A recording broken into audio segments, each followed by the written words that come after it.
Welcome to Milind blogs. चला तर मग गाईच, आज पुन्हा आलो मी तुमच्यासाठी नवीन ब्लॉग घेऊन. आज चाललो आहे आम्ही क्रिकेट खेळायला. आज आमचे कॅप्टन आणि आमचे स्पॉन्सर यांच्यासोबत आज मी आहे. आणि आज आमची सगळी टीम पुढे निघून गेली आणि आम्हीच मागे राहिलेलो. आणि त्यातल्या त्यात आम्हाला टाईम पण खूप झाला आहे. आणि हा रस्ता बघितला तर खूप अवघड आहे आणि या रस्त्यातून फास्ट जाणं म्हणजे आमच्यासाठी खूप धोकादायक आहे. आणि पडलो तर कारण खेळायला जाता आम्हाला घरीच थांबावं लागेल. घरीच नाही तर डायरेक्ट हॉस्पिटललाच जावं लागेल. फायनली आम्ही आता हा रस्ता क्रॉस करतोय. आम्हाला आमच्या टीममेटचे कॉल येत आहेत, अरे भाई काय आहे, एवढा लेट झाला आहे, कॅप्टन असून तुम्ही मागे आहेत, असे भरपूर टोमणे लागत आहे. पण काय करणार भावा, काही कारणामुळे आम्हाला लेट झाला. आणि आता आमच्या कॅप्टनला मी बोललो, भावा हळू गाडी घे, कारण पडलो तर आपल्याला खेळायला पण जाता येणार नाही. फायनली आता तो रस्ता क्रॉस केला आणि आता इथे दुसरा रस्ता लागला. हा रस्ता तर काम चाललं त्याच्यामुळे इथे सगळी माती टाकलेली आहे. तिथे स्लिप झालो तर बाप रे बाप, बेकार लागेल आम्हाला. आणि पुढं बघितलं तर आता ॲक्सिडेंट झालेला. बाप रे बाप, म्हटलं आता तर खूपच टाईम होतोय, कारण मधीच खूप भीड होती गाड्यांची. आणि तिथे बघितलं गेलं तर एक टँकर आणि ट्रॅक्टरचा ॲक्सिडेंट झालेला. आम्ही हळूहळू गाडी कशी तरी काढली पुढे. आणि त्यात म्हटलं, भावा थांबा एक मिनटं, मी जरा ॲक्सिडेंटचा सीन घेतो. पहिले वाईट वाटत होतं, कारण असे सीन मोमेंटम वाईट असतात आणि असे सीन घेणं जरा वेगळंच वाटतं. पण म्हटलं जाऊ दे, आपल्या पब्लिकसाठी हा सीन दाखवाच. तर इथं मी पुढं बघितलं गेलं तर बघा कशाप्रकारे ट्रॅक्टर आणि टँकरचा ॲक्सिडेंट झालेला. ट्रॅक्टर पूर्ण उलपलटी झालेला. आणि सुदैवाने एक चांगली गोष्ट अशी की इथल्या कोणालाच काही लागलं नव्हतं जास्त प्रमाणात, थोडंसं लागलेलं. तर कुणाचाही जीव वगैरे गेलेला नव्हता आणि त्यांना सुखरूपपणे हॉस्पिटलला ट्रान्सफर केलेलं. म्हटलं चला, यांना सुखरूप पाठवले तर आपण पण सुखरूप आता स्टेडियमवरती पोचू.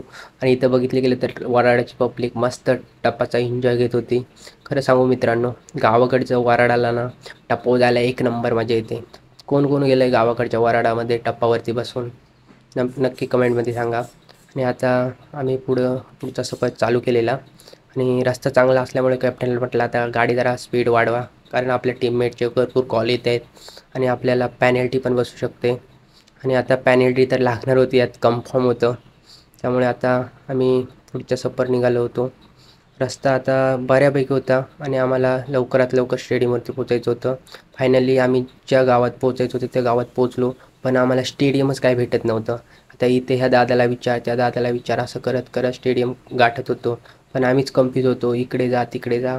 फायनली आता आम्हाला स्टेडियमचा रस्ता मिळाला होता.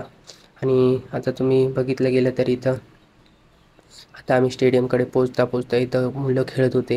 आणि मुलांचा हा खेळ बघून आम्हाला बालपणच आठवलं, कारण लहानपणी आम्ही हे खेळ खूप खेळायचो.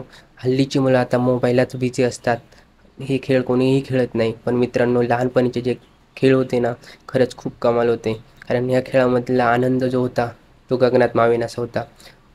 जर कोणकोणाला लहानपणी कोणते कोणते खेळ खेळलेले आहेत ते कमेंटमध्ये नक्की सांगा. तर चला तर मग गाईत, आम्हालाही टाईम झालं होतं, आता स्टेडियमच्या दिशेने जायचं होतं. त्यात इथे कन्फ्यूज झालेलो कुठल्या रस्त्याने जायचं. फायनली चुकीच्याच रस्त्याने गेलो, पण अंत भला तो सब भला. शेवटी ज्या ट्रॅकला पोहोचायचं होतं तिथेच पोहोचलो. तेही छोटी पब्लिक होती. पब्लिकला म्हटलं, काय स्टेडियम कुठे? ते बोलले, इथे पुढे जा, गाडी लावा आणि तिथून पाय जा, 2 मिनिटाच्या अंतरावर स्टेडियम आहे. फायनली मनालाही बरं वाटलं. आणि आता इकडून आमची पब्लिक खूप नाराज झालेली आहे आमच्यावरती. तर आम्ही फायनली स्टेडियमवरती पोचलेलो. आणि तुम्ही बघू शकता इथे आमची हे कसं आहे इकडचं स्टेडियम.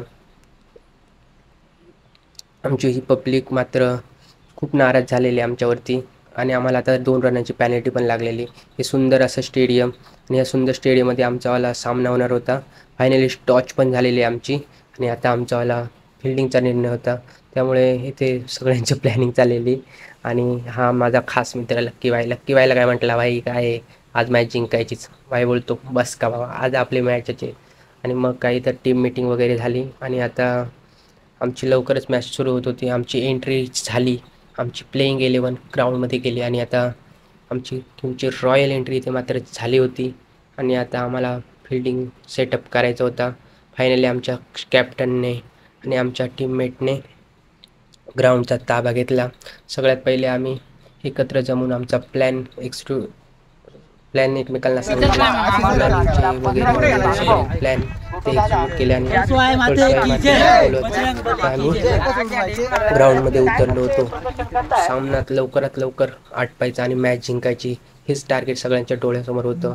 फायनली आम्हाला 4 ओव्हरमध्ये 45 धावा मारल्या आणि 46 धावांचं आव्हान होतं.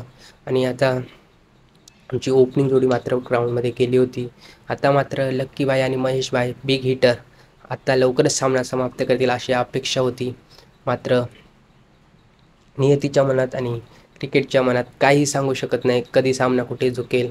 आणि इथे आमचा महेश रनआउट झाला आणि त्यातल्या त्यात लक्की पण आऊट झाला.